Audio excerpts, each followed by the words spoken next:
শিশুকন্যা সত্যি সত্যি যদি সবকিছুই আপনারাই বলেন যে সবটাই ভাতার জন্য নয়, আসলে বাংলা মানুষের জন্য কাজ করা হয়েছে, এত এত প্রকল্প চলে। মমতা বন্দ্যোপাধ্যায় বলেন যে এতগুলো প্রকল্প চলে সেই জন্য ডিএ দেওয়া যায় না। একই তো জায়গা কতবার কত রকমভাবে দেওয়া যাবে? যদি সত্যি মানুষের স্বার্থে হয় তাহলে নির্বাচন হয়ে যাওয়ার পর রেজাল্ট বেরোনোর পরেই চুলচেরে বিশ্লেষণ কিভাবে শুরু হয়ে যায়, কোন ওয়ার্ড থেকে পাওয়া গেছে লিড, কোথা থেকে মার্জিন কমেছে, কোন বুথ থেকে কমেছে, কোন বিধানসভা থেকে কমেছে, এবং সেই এলাকা ভিত্তিক তারপর তার দাওয়াই শুরু হয়ে গেছে বিভিন্ন জায়গাতে। ইতিমধ্যেই আমরা দেখতে পাচ্ছি। একটা ছোট্ট বক্তব্য নমুনা শোনালাম, বাকি অনেক জায়গায় ইতিমধ্যেই বিজেপি বিরোধী দলের অন্যান্য নেতারাও তারাও ঘুরে ঘুরে বেড়াচ্ছেন, কথা বলছেন কর্মী সমর্থকদের সঙ্গে। এইটা কি ধরনের প্রকল্প, এটা কি ধরনের উন্নয়ন? কেন এই রাজ্যে আমরা এগুলো শিখতে পারছি না? পাশের রাজ্য করে দেখাচ্ছে, অথচ আমরা কেন করতে পারছি না? স্বর্ণালী, আপনাদের এই চ্যানেলে আমি একটা বার্তা দিতে চাই। এই যে শিল্প হচ্ছে না করে আমরা শুনে আসছি, একটা বড় শিল্প পশ্চিমবঙ্গ সরকার করছেন এবং সেখানে একটা খুব বড় বিনিয়োগ হচ্ছে। প্রায় ৩৬,০০০ কোটি টাকার মতন বিনিয়োগ করছেন steel authority of India. Durgapur বার্নপুরের ওখানে একটা জমি নিয়ে ওদের একটা প্রজেক্ট হবে, সেখানে প্রায় পশ্চিমবঙ্গের ৫,০০০ ছেলেমেয়ে চাকরি পাবে। সেটা আপনাদের চ্যানেল থেকে আমি বার্তাটা দিতে চাই। পশ্চিমবঙ্গে আপনি বার্তা দিলেন খুব ভালো, কিন্তু আমরা তো সৌরভ গাঙ্গুলির প্রকল্প নিয়ে বার্তা পেয়েছি এর আগে। ফাইনালি বলেন না যে না আচালে কোথাও বিশ্বাস নেই, সবই হচ্ছে বেবোবা, মানে সবই ভবিষ্যতের কথা হচ্ছে, আসবে হবে, কি কি হলো, কি কি এলো, এটা এখনো পাওয়া যায়নি। যেটা হলো সুকন্যা, সেটা হচ্ছে যে এলাকা থেকে মার্জিন না পেলে, লিড না পেলে প্রকল্প বন্ধ, লক্ষ্মীর ভান্ডার বন্ধ, প্রকল্প বন্ধ। যে আমরা এর চুলচেরা বিচার করছি, আগামী দিনের দিকে তাকিয়ে চুলচেরা বিচারগুলো করছি। হ্যাঁ, কোথায় কোথায় আমাদের ভোট কমেছে, কোথায় কোথায় আমরা ভালো ভোট পেয়েছি, সেই বিচার করছি। তাহলে তো আপনাদের দলীয় মিটিং হওয়ার কথা, তাহলে মানুষকে বার্তা কি করে দেওয়া যেতে পারে? আমি আপনার কাছে আসছি এই মুহূর্তে, আগের দিন আমি আসছি আপনার কাছে এই মুহূর্তে, আমি একবার রাজভবনের দিকে নজর রাখবো। আমি আসছি সুকন্যা, এই মুহূর্তে রাজভবনের দিকে নজর রাখছি, কারণ শুভেন্দু অধিকারী তিনি আগের দিন পৌঁছতে পারেননি, আজকে দেখা করে তিনি বেরিয়েছেন, সাংবাদিকদের মুখোমুখি হয়েছেন। একবার শুনবো তিনি কি বলছেন। আজকে যে শিক্ষাটা পেলেন, আমি আশা করব এই শিক্ষা পাওয়ার পর থেকে আপনাদের তো দোকান কাটা, লাজ লজ্জা কিচ্ছু নেই আমরা জানি। আপনারা বৃহস্পতিবার দিন মহামান্য রাজ্যপাল মহোদয় অনুমোদন থাকা সত্ত্বেও আপনারা ২০০ জন ভিকটিমকে আটকেছিলেন ২০০ মিটার দূরে। এডিসিপি কি খালিদ মিরাজ না কি নাম আছে, ওর নেতৃত্বে এবং ইন্দিরা মুখার্জির নেতৃত্বে আপনারা লিডার অব অপোজিশনকে এখান থেকে ১০০ মিটার দূরে ডবল গার্ডেল দিয়ে আটকেছিলেন। তারপরে কলকাতা হাইকোর্টে আমি যেতে বাধ্য হই মহামান্য বিচারপতি মাননীয়া অমৃতা সিনহার এজলাসে।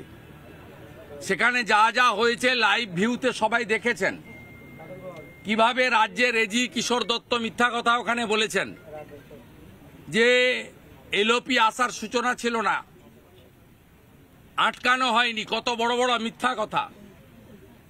এবং তারপরে অর্ডার আপলোড হয়েছে, অর্ডার কি হয়েছে সবাই জেনেছেন। মহামান্য রাজ্যপাল মহোদয় রাজভবন থেকে সেদিন বলেছিলেন রাজ্যপাল গৃহবন্দী, এবং তিনি বলেছেন ভিকটিমরা এখানে আসবে, যতক্ষণ না ভিকটিম আসবে ততক্ষণ রাজ্যের পুলিশ মন্ত্রী অ্যাজ ওয়েল অ্যাজ চিফ মিনিস্টারের জন্য রাজভবনের দরজা বন্ধ। সেদিন তারা বলেছিলেন গেট থেকে কলকাতা পুলিশের যে টিম সেদিন দায়িত্বে ছিলেন তাদের অবিলম্বে সরাতে হবে। আমরা কৃতজ্ঞ মহামান্য রাজ্যপাল মহোদয়, আজকে উনার সানডে অনেক শিডিউলের মধ্যে উনি আমাদের সময় দিয়েছিলেন। আমরা ১০৬ জন ভিকটিম এবং লিডার অব অপোজিশন আমি মহামান্য রাজ্যপাল মহোদয়ের কাছে গেছি এবং মহামান্য রাজ্যপাল মহোদয়কে একটা ১০-১২ মিনিটের শর্ট ব্রিফিং দিয়েছি, রিটিন ডকুমেন্ট দিয়েছি এবং যা যা ঘটেছে ভিডিও ফুটেজ, পিডিএফ সমস্ত কিছু আমরা এবং স্টিল পিকচার সমস্ত মহামান্য রাজ্যপাল মহোদয়কে দিয়েছি। আমরা অত্যন্ত খুশি, পশ্চিমবাংলার অত্যন্ত মিষ্টি ভাষা বাংলাতে মহামান্য রাজ্যপাল মহোদয় আজকে অন লাইভ তিনি ভিকটিমদেরকে সম্বোধন করেছেন এবং বলেছেন ভিকটিমদের জন্য আমার দরজা খোলা, পুলিশ মন্ত্রীর জন্য দরজা বন্ধ। এবং কলকাতা পুলিশের যে টিম বৃহস্পতিবার অসভ্যতামি করেছে বিনীত গোয়েলের নির্দেশে মমতাকে খুশি করার জন্য, তাদের অবিলম্বে এখান থেকে চেঞ্জ করার নির্দেশ রাজ্যপাল মহোদয় দিয়েছেন। আমরা উনার কনস্টিটিউশনাল হেড, উনার পাওয়ার কি আমরা জানি। উনি পঞ্চায়েত নির্বাচনে ৮,২০০ কমপ্লেন ওয়ার হাউস খুলে পাঠিয়েছিলেন, একটা তো অ্যাকশন টেকেন হয়নি, সেটাও পশ্চিমবঙ্গের লোক জানে। উনি আমাদেরকে কথা দিয়েছেন যে আমি শুধু স্টেট গভর্নমেন্টকে অ্যাডভাইস করা তা নয়, এবারে আমি আমার ক্ষমতা প্রয়োগ করে কেন্দ্রীয় সরকারকেও আমি সুপারিশ করব পশ্চিমবঙ্গে যেটা করার দরকার টু রেস্টোর কনস্টিটিউশন, মানুষের যান মাল নিরাপত্তা, তার জন্য আমি করব। আমি উনাকে বলেছি পশ্চিমবঙ্গের সংবিধানের 4টা স্তম্ভ আক্রান্ত, ল মেকাররা আক্রান্ত, অপোজিশন লিডার, অপোজিশন এমএলএদের অ্যাসেম্বলি থেকে 5 মাস 6 মাস করে প্রত্যেক বছর সাসপেন্ড করে বাইরে রাখা হয়, বলতে দেওয়া হয় না। ব্যুরোক্রেসি আক্রান্ত, সব নর্মস ভেঙে রিটায়ার্ড লোকদের এক্সটেনশন দেয়। একটা বড় অংশের আইএএস এবং আইপিএস যারা মুখ্যমন্ত্রীর যারা বসংবদ নয়, চটি চাটেন না, তাদেরকে কার্যত গ্যারেজ করে উনি বসিয়ে রেখেছেন, ব্যুরোক্রেসি নিশ্চিহ্ন।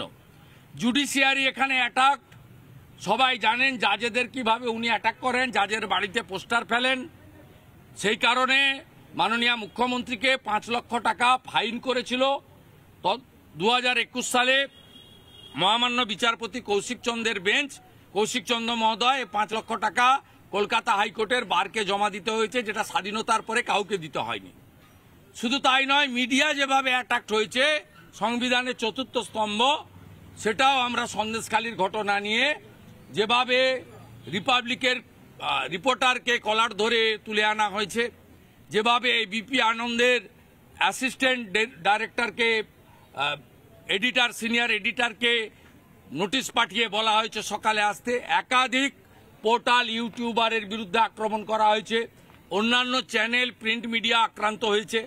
আমরা সেসব কথাও মহামান্য গভর্নরকে বলেছি যে সংবিধানে 4টা পিলারই শেষ করে দিয়েছে এবং এখানে ভোটের নামে কার্যত প্রহসন হয়েছে, গুন্ডাদের দখলে ছিল, গণনা কেন্দ্র কাউকে রাউন্ডে বলা হয়নি। সর্বোপরি আমরা দাবি করেছি যে সমস্ত শেল্টারলেস লোকেদের বাড়িতে পৌঁছে দিতে হবে নিরাপত্তা দিয়ে, যারা আক্রান্ত হয়েছে তাদের, যারা আক্রমণকারী তাদের বিরুদ্ধে ব্যবস্থা নিতে হবে এবং সাথে সাথে ক্ষতিপূরণ, কেন্দ্রীয় বাহিনীকে দুর্গাপুজো পর্যন্ত রাখা এবং মহামান্য রাজ্যপালের যদি পসিবল হয় এরিয়া ভিজিট করা, যেভাবে 2021-এ আজকের ভারতের উপরাষ্ট্রপতি তৎকালীন রাজ্যপাল জগদীপ ধনখড় করেছিলেন।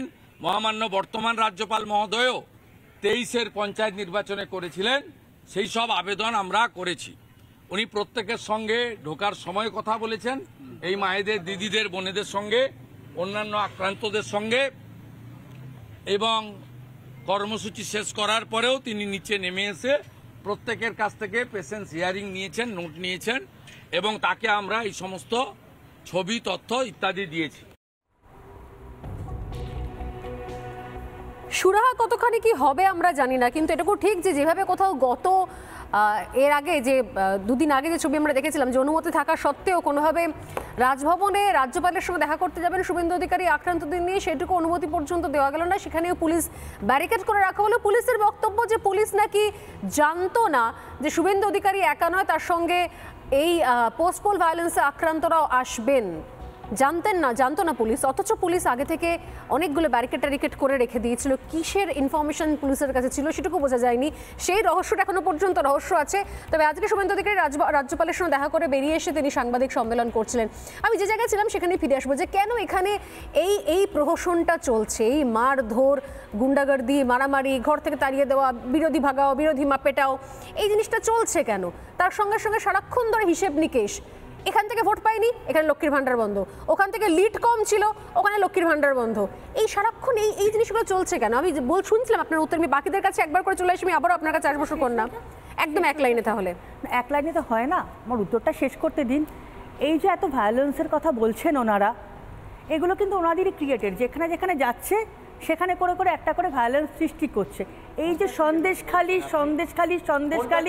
সন্দেশখালি দেখিয়ে দিল, সন্দেশখালি দেখিয়ে দিল, সন্দেশখালি কি দেখিয়েছে? সন্দেশখালি দেখিয়ে দিল আমরা 29, কথা সন্দেশখালি দেখিয়ে দিল আমরা 29 যে আমরাই জিততে পারি।